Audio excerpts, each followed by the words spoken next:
Hi everyone, Michelle here today, back for another video from the Boston area Calm Clinic location. Today I want to talk to you a little bit about weight cycling. So that might be a term that you may have heard before, it might be something that's new to you, but it's something that nutrition and healthcare professionals are starting to use a little bit more, and I just want to describe a little bit about what that is and then give you a case study to help you understand what that looks like in real life. And so if you've already seen the video on set point and energy regulation that I did a couple weeks ago, that's a good primer for why this weight cycling might be happening. So I definitely recommend checking that out if you haven't already. We'll leave that in the description box below so you can access that pretty easily. But so what we're going to talk about today is the weight cycling concept and using that instead of using the terminology dieting.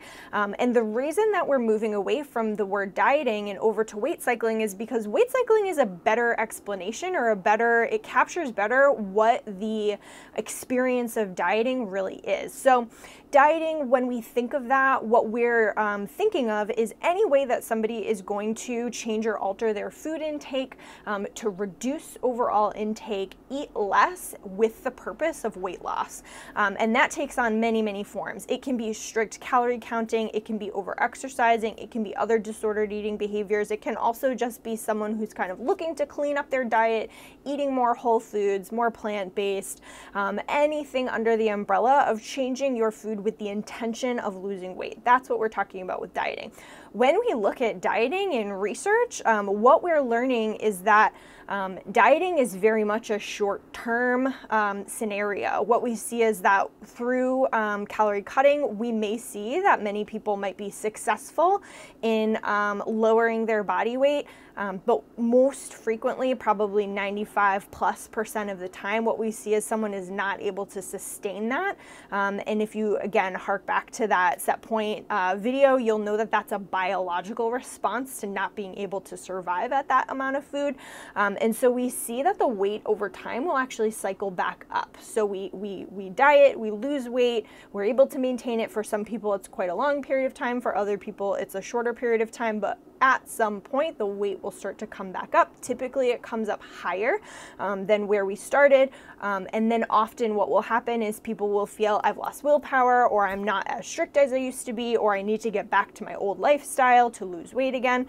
So then they're back at it, right? So then they're dieting again, they may be dropping their weight again, and then again, unable to sustain it, popping back up, seeing their weight rise a little bit, and that cycle continues. So that's where the terminology weight cycling comes from, is that dieting is a short-term attempt at losing weight and maintaining it, but in actuality, it is a long-term, and for some people, a lifetime process of dropping and then over time having less and less success with the diet until at some point they try to diet and there really isn't any change. So one case study that a person that I met I thought is a really clear example of this, and I want to go over that with you. So I met this person and they described that their first diet was around age 16.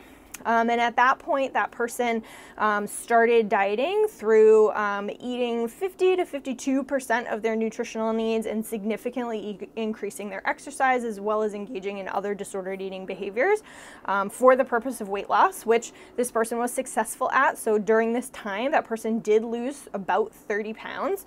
And then over the period of a couple months, slowly regained that weight and popped up a little bit higher than when she had started.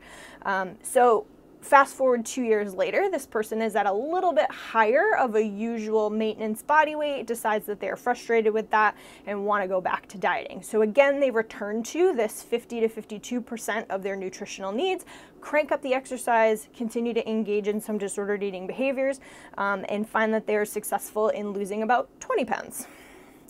Fast forward 2 years later, this person again is at a higher usual body weight, so maintaining about 10 pounds higher than they had been. Again, very frustrated with their weight. Again, starting to go back to the dieting process, 50 to 52% of their nutritional needs, cranking up their workouts, found that they're able to lose about 10 pounds.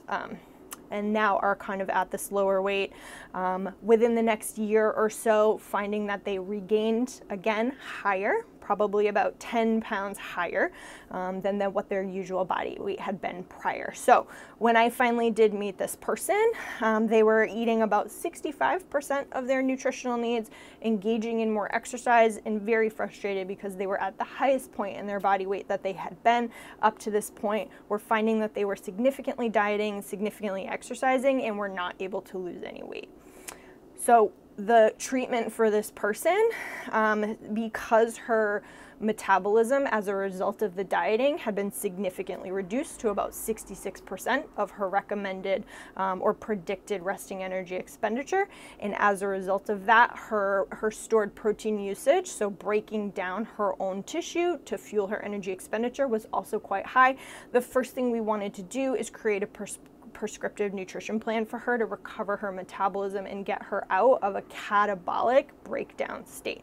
We wanted her to nourish her body. And then the second piece of her treatment is going to be to transition out of that prescription diet and into more of an intuitive eating, non-diet approach, and working on body acceptance to help her with her experience in her body. So I hope that is a good example for you to help understand what weight cycling looks like and where dieting often ends up for many people, whether they mean to or not. I think for so many people, they're just looking for a way to feel healthier, but there are definitely better and more self-compassionate and more nourishing ways to do that. So let us know what you think in the comments and what your experience has been with this. Happy to answer any questions below, and I will see you in the next one.